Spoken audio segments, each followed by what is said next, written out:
नमस्कार दोस्तों, स्वागत आपका इन्वेस्टर चैनल पे। आज अपन करेंगे म्यूचुअल फंड के पोर्टफोलियो का रिव्यू। जैसा कि आप स्क्रीन पे देख पा रहे हैं, तरुण आरएमपी है जो 10,000 रुपये मंथली एसआईपी म्यूचुअल फंड के अंदर कर रहे हैं। उनके पोर्टफोलियो के अंदर 4 म्यूचुअल फंड है और वो 15 साल के लिए इन्वेस्ट करना चाहते हैं। सभी म्यूचुअल फंड के बारे में जानेंगे और तरुण को बताएंगे कि कौन कौन से म्यूचुअल फंड के अंदर इन्वेस्ट करना चाहिए और म्यूचुअल फंड के अंदर इन्वेस्ट करते टाइम क्या क्या ध्यान रखना चाहिए। SBI blue chip fund direct plan growth, जिसके अंदर वो 3,000 रुपये इन्वेस्ट कर रहे हैं। एक्सिस मिड केप फंड, उसमें भी 3,000 रुपये कर रहे हैं।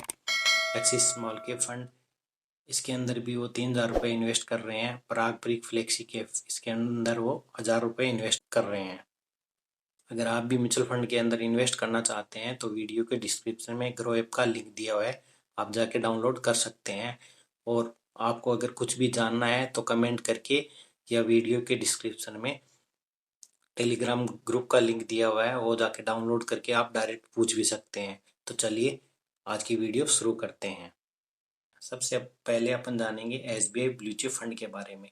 ये इक्विटी म्यूचुअल फंड है और इक्विटी म्यूचुअल फंड के अंदर लार्ज कैप कैटेगरी का म्यूचुअल फंड है। यानी कि जो भी आप पैसा इसके अंदर इन्वेस्ट करोगे वो पूरा का पूरा पैसा शेयर मार्केट के अंदर अलग अलग कंपनियों में इन्वेस्ट होगा और उसमें मैक्सिमम कंपनियां लार्ज कैप की रहेगी। 5 ईयर रिटर्न के बारे में जानते हैं, 11% के लगभग है और इसकी रेटिंग 3 स्टार है। लॉन्ग टर्म के अंदर ये रिटर्न काफ़ी कम है। फंड साइज 33,021 करोड़ रुपए है।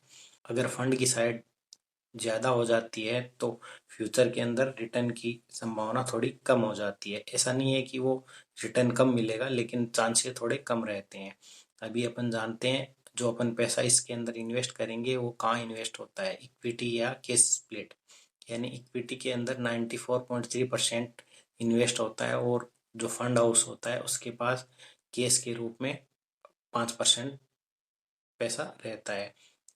अभी जान लेते हैं अल्फा, यानी कि इसका अल्फा है -0.19, जो नेगेटिव में है, जो नहीं होना चाहिए। अल्फा क्या होता है कि जो बेंचमार्क इंडेक्स होता है वो जितना रिटर्न जनरेट करता है उसका कितना गुना ये म्यूचुअल फंड रिटर्न जनरेट कर रहा है वो होता है। बेंचमार्क इंडेक्स वो होते हैं जैसे सेंसेक्स हो गया, निफ्टी हो गया, उसी प्रकार से अलग अलग म्यूचुअल फंड के अलग अलग बेंचमार्क होते हैं। बीटा, यानी जब भी ये मार्केट क्रैश होता है या मार्केट डाउन जाता है तो उसके बेंचमार्क की तुलना में कितना डाउन हो जाता है या वोलेटाइल होता है, वही बीटा होता है। एसबीआई ब्लू चिप फंड की कैटेगरी रैंक के बारे में जान लेते हैं। 3 ईयर के अंदर इसकी रैंक 11 है और 5 ईयर के अंदर 30 है, जो कि रैंक काफ़ी कम है। रिटर्न विथ इन कैटेगरी, यानी अभी सेम लार्ज कैप कैटेगरी की जो म्यूचुअल फंड है उनसे कंपेयर करेंगे तो इसका रिटर्न कैसा है। ओवरऑल जो रिटर्न है वो काफ़ी अच्छा है, लेकिन 5 ईयर के अंदर जो रिटर्न है वो काफ़ी कम है। ये जस्ट लाइक एफडी है, यानी एफडी के अंदर आपको 6% के लगभग मिलता है और इसके अंदर 11% मिल रहा है और आप रिस्क भी ले रहे हो और आपका फंड रिटर्न भी अच्छा खासा जनरेट नहीं हो रहा है। इसका एक्सपेंस रेशियो 0.91% है, जो काफ़ी हाई है। एक्सपेंस रेशियो वो होता है जो म्यूचुअल फंड अपने से चार्ज करता है और ये डेली बेसिस पे रहता है, चाहे मार्केट अप जाए या डाउन जाए उससे उनको कोई लेना देना नहीं होता है। वो अपना फिक्स चार्ज 0.91% डेली काटने के बाद जो आपको प्रॉफिट या लॉस होता है वो आपके म्यूचुअल फंड के पोर्टफोलियो के अंदर ऐड कर देते हैं। अभी अपन इसके टॉप होल्डिंग के बारे में जान लेते हैं। ICICI bank, SBI, HDFC bank, यानी इन 3 बैंक के अंदर 18% इस म्यूचुअल फंड ने इन्वेस्ट किया है, जो कि काफ़ी सही नहीं है। यानी कि जो भी म्यूचुअल फंड का पोर्टफोलियो होता है या म्यूचुअल फंड होता है वो डाइवर्सिफाइड होना चाहिए। यानी एक स्टॉक बैंक का होना चाहिए, एक एनर्जी का होना चाहिए, एक ऑटोमोबाइल का होना चाहिए, इसी प्रकार सब डिवाइड होना चाहिए। अभी अपन जान लेते हैं axis mid cap direct fund plan growth के बारे में। 5 ईयर कैटेगरी रैंक 2 नंबर पे है, जो काफ़ी अच्छी है। 5 ईयर रिटर्न 18% है, वो भी काफ़ी है। मिड कैप के अंदर 18% रिटर्न काफ़ी अच्छा है और रिस्क भी थोड़ी कम रहती है। एक्सपेंस रेशियो इसका 0.54% है, ये भी काफ़ी ठीक है। इसका जो इन्वेस्टमेंट है वो इक्विटी के अंदर 88% है और कैश के अंदर 11% है। यानी इक्विटी के अंदर 88% इन्वेस्ट होता है और म्यूचुअल फंड हाउस के पास 11% पैसा होल्ड पे रहता है। अभी अपन जानते हैं इसकी टॉप होल्डिंग के बारे में। छोला फाइनेंस, जैसा कि आप फाइनेंस नाम से ही पता लग रहा होगा, जब भी अपन कार वगैरह इंश्योरेंस वगैरह लेते हैं वो छोला फाइनेंस से लेते हैं। आईसीआईसीआई बैंक का तो आपको पता ही होगा, लोन होगा, डिपॉजिट होगा, ये सब हो गए। ट्रेंड हो गया, बजाज फाइनेंस फिर से वही फाइनेंस कंपनी है। एस्ट्रल लिमिटेड, इंडियन होटल जैसे ताज होटल हो गई, उसी प्रकार से एवेन्यू सुपरमार्केट, ये भी बहुत अच्छी कंपनी है। पीआई इंडस्ट्री, ये भी अच्छी कंपनी है। एबीबी इंडिया, इसकी भी ग्रोथ रेट काफ़ी अच्छी है। और बाटा इंडिया, आप जो भी चप्पल वगैरह खरीदते हैं वो बाटा की खरीदते हैं, तो आपको नाम से ही पता लग रहा होगा बाटा इंडिया कैसी कंपनी होगी। अभी अपन इसकी फंड साइज के बारे में जान लेते हैं। इसका फंड साइज है 19,461 करोड़, जो कि 4 नवंबर 2022 को है। फंड साइज काफ़ी हाई है। Overall good for long term, यानी कि ये म्यूचुअल फंड लॉन्ग टर्म के लिए अच्छा है और तरन को इसके अंदर कंटिन्यू एसआईपी करनी चाहिए। और अभी अपन जान लेते हैं axis small cap fund direct growth के बारे में। एक्सिस स्मॉल कैप फंड है, ये इक्विटी के अंदर 82% इन्वेस्ट करता है और कैश के अंदर 17.9% है। यानी कि ये जो 17.9% है, ये म्यूचुअल फंड हाउस के पास पैसा होल्ड रहता है, जो सही नहीं है। यानी कि आप जो 100 रुपये इन्वेस्ट कर रहे हो उसका 82% ही इन्वेस्ट हो रहा है, 17% इन्वेस्ट नहीं हो रहा, तो ये अच्छी बात नहीं है। 10% से कम अगर केस है तो वो काफ़ी अच्छा माना जाता है। अभी अपन जान लेते हैं एक्सिस स्मॉल कैप के एक्सपेंस रेशियो के बारे में। 0.52%, यानी ये काफ़ी ठीक है। अल्फा 5.87, यानी बेंचमार्क अगर 1% रिटर्न दे रहा है तो ये म्यूचुअल फंड 5.87 गुना उसका रिटर्न दे रहा है। बीटा, जब भी मार्केट वोलेटाइल होता है, 0.76% है इसका, यानी कि अगर बेंचमार्क 1% डाउन होगा तो ये म्यूचुअल फंड 0.76% ही डाउन हो रहा है। तो अभी अपन जान लेते हैं इसकी टॉप होल्डिंग के बारे में। फिन ऑर्गेंग इंडस्ट्री, गैलेक्सी हो गया, नारायणा हो गया, ब्रिगेड इंटरप्राइजेज हो गया, Krishna institute and medical science हो गया, बिरला सॉफ्ट यानी सॉफ्टवेयर कंपनी है ये, जेके लक्ष्मी सीमेंट की कंपनी है, आरएचआई मैग्नीस साइटली इंडिया लिमिटेड हो गया, ब्लू स्टार जिसके आप एसी वगैरह खरीदते होंगे, ये सब इसकी कंपनियां हैं। कंपनियां ठीक है, लेकिन ये जो केस होल्ड कर रहा है वो सही नहीं है। काफ़ी कम पैसा म्यूचुअल फंड के अंदर इन्वेस्ट कर रहा है। अभी अपन जान लेते हैं पारंपरिक flexi cap fund direct growth के बारे में।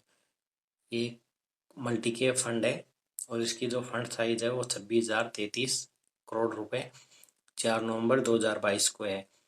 यानी इस म्यूचुअल फंड के अंदर जो कंपनियां रहती है वो मिक्स टाइप की रहती है। कुछ कंपनियां लार्ज कैप की रहेगी, कुछ मिड कैप की रहेगी, कुछ स्मॉल कैप की रहेगी, तो इसके अंदर भी रिस्क थोड़ी कम है। इस म्यूचुअल फंड का लास्ट 2 ईयर का रिटर्न देखा जाए तो काफ़ी कम है। एक्सपेंस रेशियो 0.78% है, काफ़ी हाई है। एग्जिट लोड 2% है। अगर आप 1 साल से पहले पैसा निकालोगे तो 2% एग्जिट लोड लगेगा और अगर आप 2 साल से पहले पैसा निकालोगे तो आपको 1% एग्जिट लोड देना पड़ेगा, जो काफ़ी ज़्यादा है। बाकी म्यूचुअल फंड के अंदर ऐसा नहीं है। पारंपरिक फ्लेक्सी के फंड के बारे में और कुछ जान लेते हैं अपन। फंड मैनेजर, यानी कि इस म्यूचुअल फंड के अंदर 4 फंड मैनेजर है।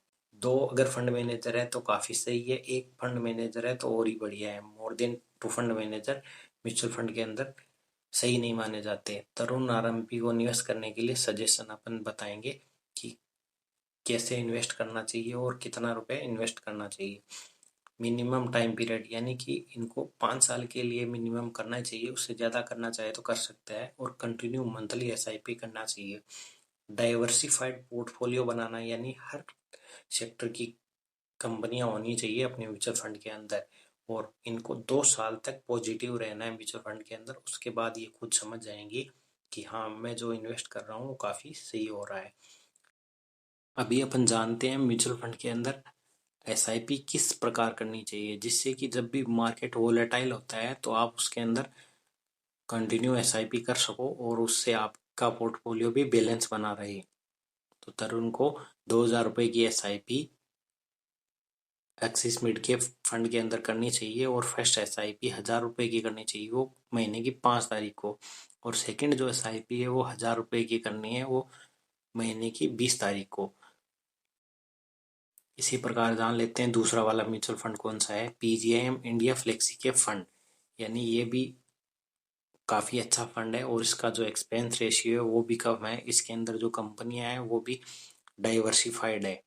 तो इसके अंदर भी तरुण को 2,000 रुपये की SIP करनी चाहिए। फर्स्ट SIP 1,000 रुपये महीने की 8 तारीख को और सेकंड जो SIP है वो महीने की 22 तारीख को करनी चाहिए।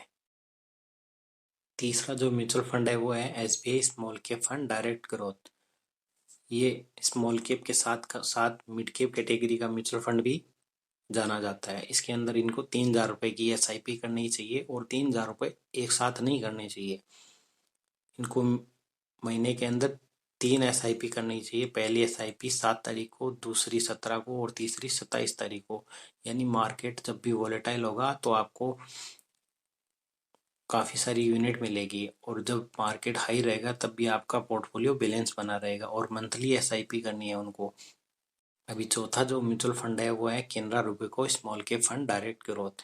ये भी लास्ट के 3 साल के अंदर काफ़ी अच्छा रिटर्न जनरेट किया है। इसके अंदर इनको 3,000 रुपये की SIP करनी चाहिए। इसके अंदर जो टॉप होल्डिंग है वो बहुत अच्छी है और पिछले 2-3 साल से काफ़ी ग्रोथ की है। 1,000 रुपये की SIP इनको 3 तारीख को करनी चाहिए, 1,000 रुपये की 13 तारीख को करनी चाहिए और 1,000 रुपये की SIP 24 तारीख को करनी चाहिए। जिससे कि इनका जो पोर्टफोलियो है वो बहुत ही अच्छा बनेगा।